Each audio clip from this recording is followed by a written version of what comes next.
My ex-husband and his wife think that my financial responsibility extends to his stepchildren. Now he is shattered when he realizes that our children don't see him as their father. I'm 33 and have 2 kids, 12 and 8. I divorced their dad when I discovered he was cheating on me with a mom from our younger son's school group. Despite that betrayal, I agreed to shared custody because I wanted my kids to grow up with their father in their lives. However, since the divorce, he's only been around when he's picking them up for visits. He often goes out with his stepchildren but rarely includes our kids, claiming those outings are spur of the moment and can't always include them. Eventually, I stopped pushing, but I've always thought it was unfair that he keeps his distance from our children's lives. Recently, I decided to upgrade my older son's computer, and he asked if we could give his old one to his cousin, my brother's son. My brother has been a huge support for my kids. He's always available to take them to their school events when I can't and often takes them out to the park or for trips when I'm busy. My ex, on the other hand, is rarely available for them. Anytime I ask him to help with an activity, he has an excuse: he's out of town or swamped with work. Ironically, though, whenever his stepkids need something,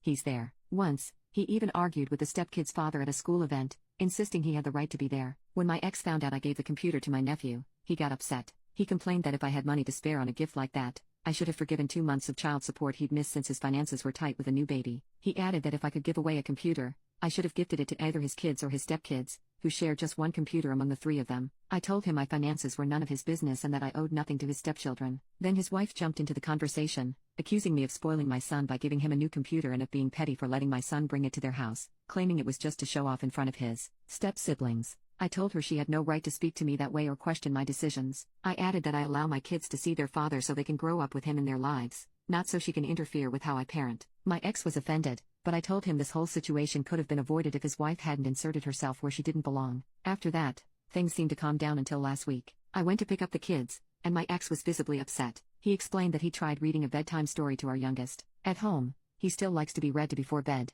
usually by me, his brother, or my brother, and when none of us are around, he listens to audiobooks. Apparently, my ex wanted to make an effort to connect, so he offered to read to him, but our son turned him down, saying he didn't need him for that because he could do it himself. My ex stayed to listen as he searched for a story for 8-year-olds without a dad on his tablet, and it hit him hard. The next day, my ex offered to take our older son to basketball practice, but he replied that he'd be going with his dad. He quickly corrected himself and said uncle. That made my ex even angrier, and when I came to pick up the kids, he confronted me about it. I told him that if our kids feel like they don't have a father, he has only himself to blame. He tried to shift the blame onto me, saying I was the one pushing him away from his role. I told him it's up to him to show up for his kids, not something I can do for him. I reminded him he was the one who broke our family, and he's chosen to be more involved with his stepkids than with his own children. I told him not to kid himself. The kids are growing up, and they're starting to see the reality of who he is as a father. If he keeps this up, he can't expect much from them in the future. After that exchange, his mom called me. While she's always been polite to me, I felt the need to say that I would have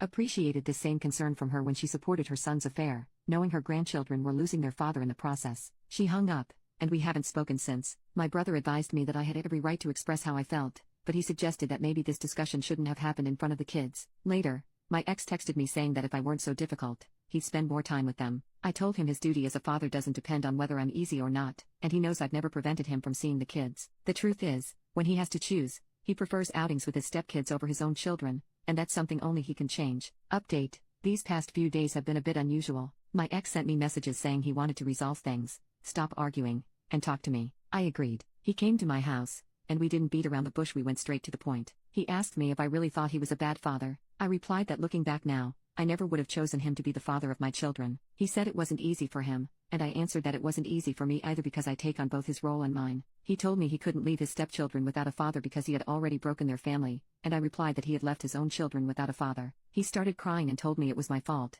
saying that when the infidelity happened, I refused to forgive him or go to couples therapy. I kept telling him things I'll admit they weren't kind, but none of them were lies. He asked me if, given his current state, I didn't feel sorry for him, and I said no. He told me he didn't think I could be so cruel, and I replied that when I changed jobs, pulled my kids out of school 2 months before the end of the term, moved houses, and watched him disappoint our kids over and over again, any empathy I might have felt turned into apathy. He left after that. His mother called me and said she knew what I had told her son, that he hadn't stopped crying, and that she didn't understand how I could carry so much hatred to hurt her son like that. She said I should just get over it. I answered, with all due respect, what I said wasn't out of hatred but out of truth. If your son is crying, it's because he's finally facing the consequences of his actions. Maybe instead of worrying about how he feels now, you should have taught him to take responsibility and treat people with respect. She said I didn't know what it was like to feel a mother's love and see a child suffer, and I replied that I did understand because I have 2 children who cry over a living father, 2 children who see their dad being a father to other kids when he doesn't have time to be their father. She said he was sorry,